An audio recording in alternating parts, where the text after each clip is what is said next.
नमस्कार, स्वागत है आपका मेरे चैनल आपकी दीदी ललिता में।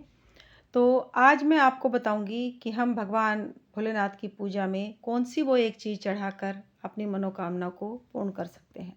देखिए, जब हम समस्याओं से घिर जाते हैं, तो हम भगवान की शरणागति हो जाते हैं और हो भी जाना चाहिए।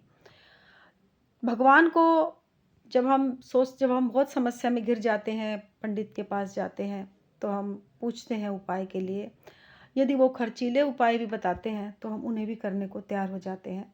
क्योंकि हम सोचते हैं कि यदि हम ऐसा क्या हम करें जिससे हम इस समस्या से पार हो जाएँ।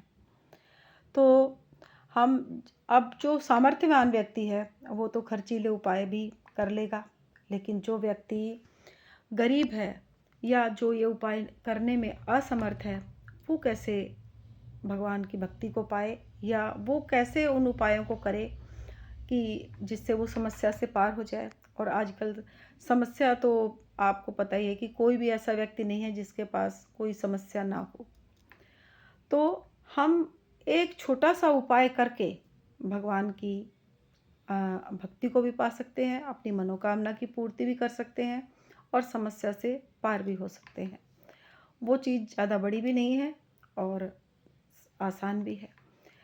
देखिए, भगवान भोलेनाथ को एक लोटा जल कहते हैं, एक लोटा जल सब समस्याओं का हल। भगवान भोलेनाथ को कुछ नहीं चाहिए, एक लोटा जल भी यदि आप अर्पित कर देते हैं उनको, तो उससे भी भगवान प्रसन्न हो जाते हैं। दूसरा, यदि आप उस एक लोटे जल में थोड़े से काले तिल डाल दें, तो सोने पे सुहागा है। आप काले तिल डालकर भगवान भोलेनाथ को अर्पित करने लग जाएँ। अगर मंदिर आपने देखिए, अगर आपने भगवान शिवलिंग जो है आपके यहाँ, वो अपने घर में अगर प्रतिष्ठित कर रखा है, तो आप उस पर भी काले तिल चढ़ाकर पूजा कर सकते हैं।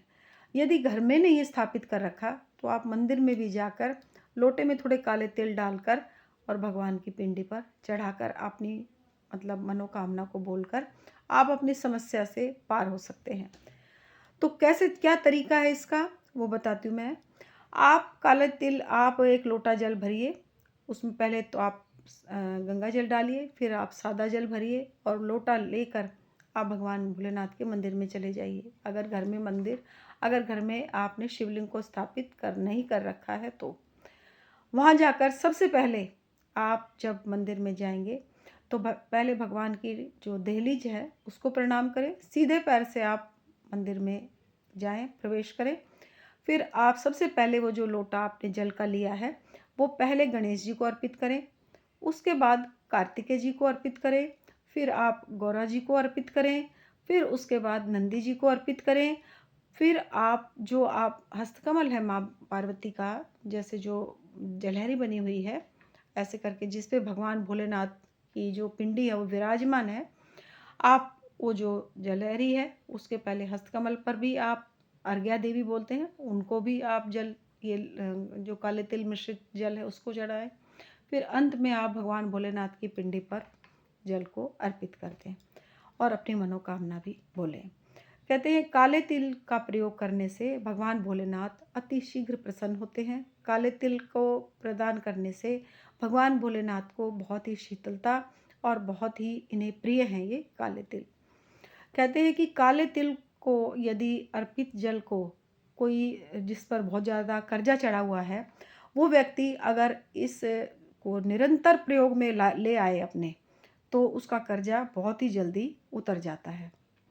दूसरा, यदि कोई व्यक्ति अपने कोई ऐसा रोग है उसको उससे पीड़ित है, तो भी अगर आप वो व्यक्ति भी अपने इस जल को जो काले तिल मिश्रित जल को अपनी मनोकामना बोलकर चढ़ाता है, तो उसका भी ये रोग भी उसका समाप्त हो जाता है। और यदि बहुत ही कोई ऐसी मनोकामना है जो आपकी काफ़ी दिनों तक पूरी नहीं हो रही है, तो आप क्या करें कि काले तिल ले आए और उनको पहले धो लें, अच्छे सुखा लें। फिर उसके बाद आप उन काले तिल जो है उनको 21 आप वो तिल आप गिन के एक पुड़िया में रख लें।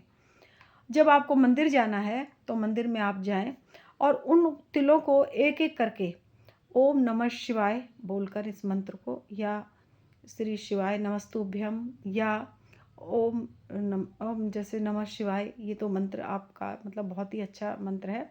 ओम नमः शिवाय इस तरह बोलकर एक-एक तिल को आप शिवलिंग की जो पिंडी है उसके ऊपर आप ये चढ़ाएँ 21 तिलों को। और आप निरंतर ये कार्य, कोई वार मत देखिए, कोई ये मत देखिए कि अब ये अंधेर है या मतलब उजाला है, जैसे शुक्ल पक्ष है या कृष्ण पक्ष है, इस तरह का कोई भेदभाव नहीं है इसमें।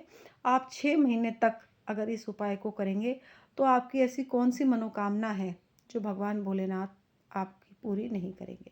आप करके देखिए, ये शिव महापुराण के अंतर्गत ही मैं आपको बता रही हूँ और शिव महापुराण में ये लिखा भी हुआ है। आप जो भी, जैसे लक्ष्मी जिसके घर में दरिद्रता का वास है या बरकत नहीं है, वो व्यक्ति भी यदि 1 लोटे जल में ये काले तिल को चढ़ाकर, डालकर और माता पर अर्पित करता है भगवान भोलेनाथ को, तो उसके घर में भी लक्ष्मी का वास हो जाता है। कहते हैं कि हवन में भी सफ़ेद तिल नहीं डाले जाते, जब हवन करते हैं हवन सामग्री में भी काले तिल ही डालकर उसका हवन किया जाता है।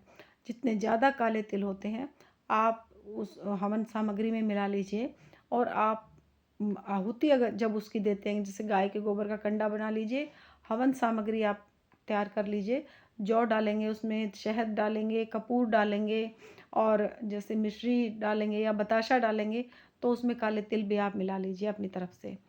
चावल भी आप डाल सकते हैं, लेकिन एकादशी हो उस दिन आप उस एकादशी वाले दिन उस हवन सामग्री की आप आहुति ना दें।